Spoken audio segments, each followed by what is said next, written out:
Greetings, everyone. It's Thomas Mooneygle.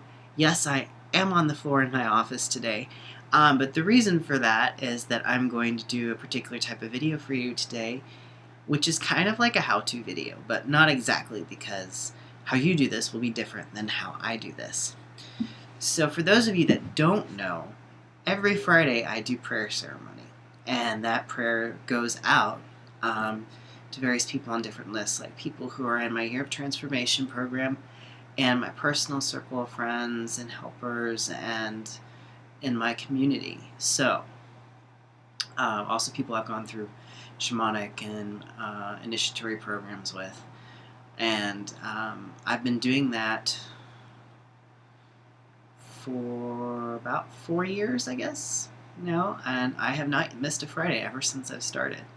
I've been sick as a dog, and as long as I can just shake a rattle, got a couple of them up here, but this is generally the rattle that I use for this, because when I started I was doing this from home and I wanted to make sure it was quiet, because oftentimes I was doing this at night.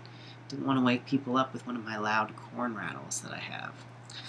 But this also travels well, so it's very small and compact, and I have traveled in the past couple years, and I still do ceremony, so I needed something light, small, compact, but that gets the job done. And this is a nice little, it's shaped like an egg. I don't know what's in there, but it's just got a nice little soft sound to it.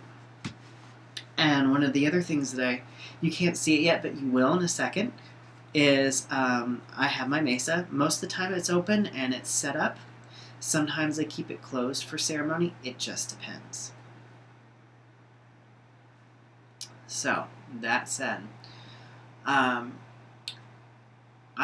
started the ceremony, or the commitment to do ceremony, after being inspired by a friend who presented on the blessing way that the Navajo people do.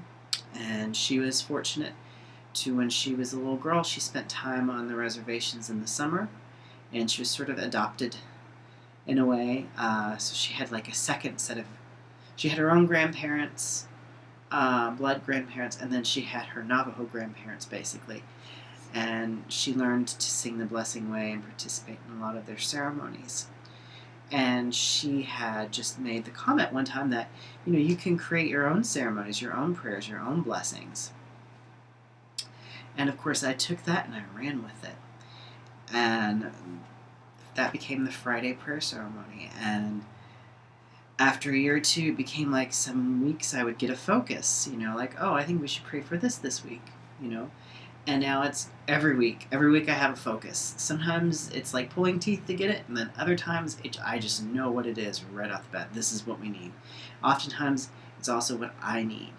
And it seems that the people on my prayer list we're all sort of plugged in, and we need the same things. But of course, we're human beings, and we have the same needs. So it's not that surprising. So I'm going to go ahead. I set the mesa up, and I do this differently every time. I remember one of my teachers showing us how to, set the mesa up to get it all balanced and all. And another thing that I took and ran with, and now this has become my little thing. And I just basically, I will set, I'm going to turn this down so you can see the mesa. Hopefully you can still hear me.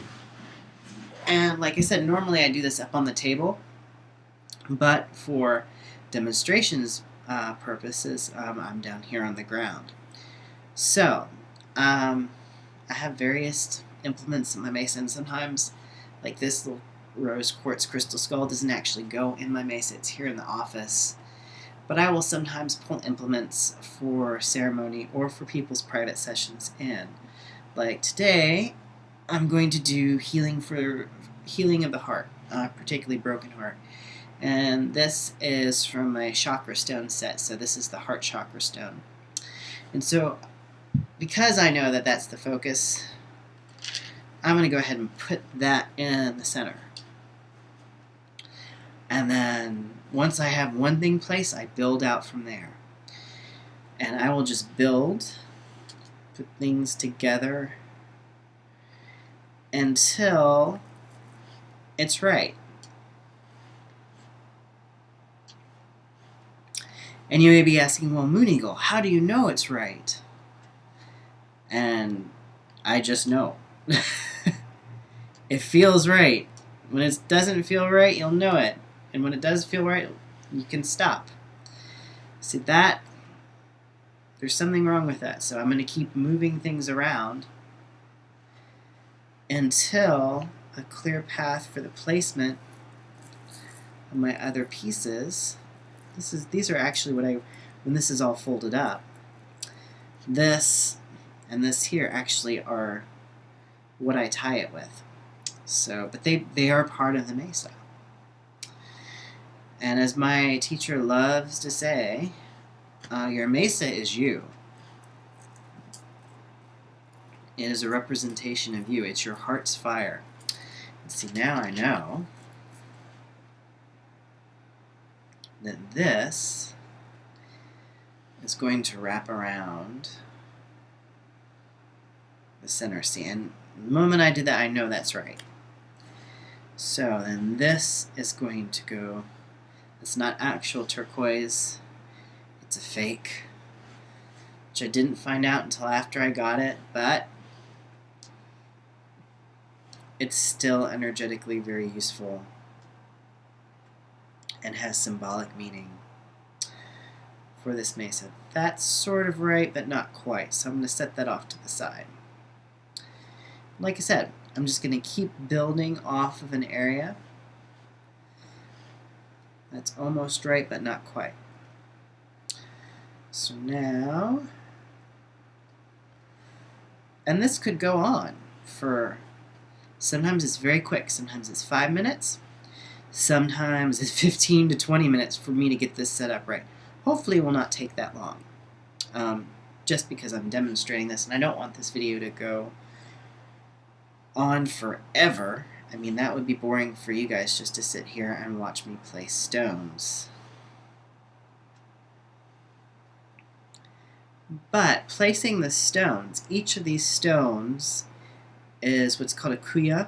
It's a helping stone spirit. It helps with healing of various types. Oh yeah, I'm liking that in the center. That's good. These two stones here, these two black stones, one that's sort of round, and one that's sort of pointy. One's the female, one's the male. Guess why? And this is what you do with them. Not in a dirty sort of way, but you know. This sends out a vibration, which sometimes is helpful for tracking on clients, pattern that's moving through them. But it's also helpful for me to fine-tune my senses about what's going on here as far as where do I need to place things. Are things as balanced as they could be? And sometimes just a very subtle movement of a piece can have a profound impact on the energy of the whole piece here. So I'm going to move these off to the side too, because I feel like we're building this way and coming outwards. So this blessing, which will go out to my prayer group today after this video, is for helping to heal the broken heart. One of the hardest things there are to heal, actually. Spines, broken heart, oof. Not that I can heal spines, I'm just saying that a broken heart is really, really difficult to deal with. Because it's the center of our energy. It's where our energy meets the infinite, all possibilities in the level of the heart. So it's really important to be strong in the heart. You know, the heart is both the engine of the body, and the energetic heart or the spiritual heart is the engine or the, that which holds the soul together and holds us here in this time and this space. And so because of that, it's really crucial that we have a strong heart.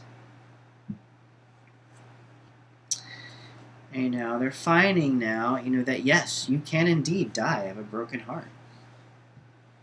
And I'm sure you've either heard of someone or known someone, particularly a lot of times married people who've been married for many, many years, and then one spouse dies. And if they're, depending on how they were, what their relationship was like, and how much they were linked in with each other, a lot of times the other spouse will not be that far behind them. Not always, but it's not uncommon. It's just they just sort of give. The heart is broken, and they don't put it back together, and they die. Which I'm also being told to remind people that sometimes death is the healing. Another thing that one of my teachers would say, sometimes death is the healing. And doesn't mean that that's bad. I have done work on people who have subsequently passed, and then looking back on their final session with me, going, oh, so that's why I moved this over here, and that's why I put this in this corner. And wondering, should I have done that? I was like, no, yes, you should have.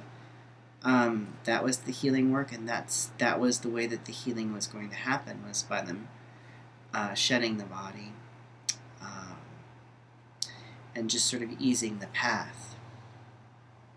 Still doesn't make you feel much better. So this is almost done. There's just a few things. I've got these things to place, and this is a really large stone. It's an eagle stone that one of my teachers brought me. And there's also a little, I don't know if you can see that, there's like a figure in there, sort of like a stick figure that's in the actual line of the stone. And where this is going to go, see, this is almost right, but not quite. We'll see if this is better. And so there it is. I pretty much, and this is not going to be in the healing. It's going to be up there behind me. So that is basically kind of how I set up a mesa, whether it be for ceremony or it be for an individual for their client session. And you can do this too. It doesn't, you don't have to have like mesa. You could have your own little medicine pouch, or your own items or stones from an altar, or just sacred objects that you have. And if you're wanting to do a particular thing, work on somebody or a ceremony, just have a surface that you're going to work on. It could be a cloth, a tablecloth, or just a table, and just move things around. And know that as you're doing that, and you're setting into your tent, that you are going to be setting up a pattern for the energy to follow, and that these things are acting as placeholders. And even in mid-ceremony, sometimes you might want to move something around. Just go with what you're feeling. It really is, sometimes it's a visual. You'll get a picture in your head and you want, I want this to look like this. And sometimes it's just a feeling. And you can always continue to adjust throughout and allow things to change and grow organically.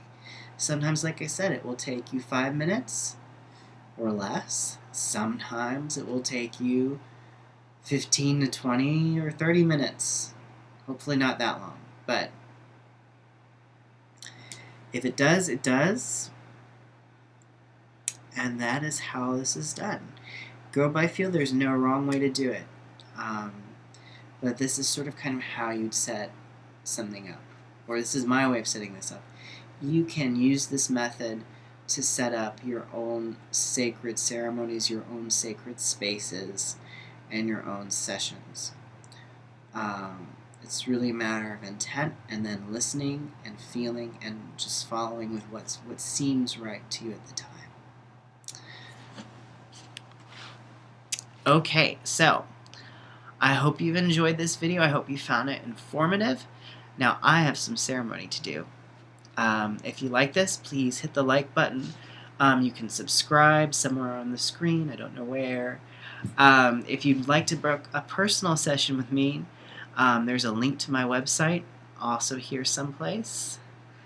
And there's also links down below. So, and if you want to check out my book, it's available on Amazon, and the link is going to be down there in the comments section, just in the information. So I hope you have a wonderful day. Peace and blessings, and thanks for watching. Oh,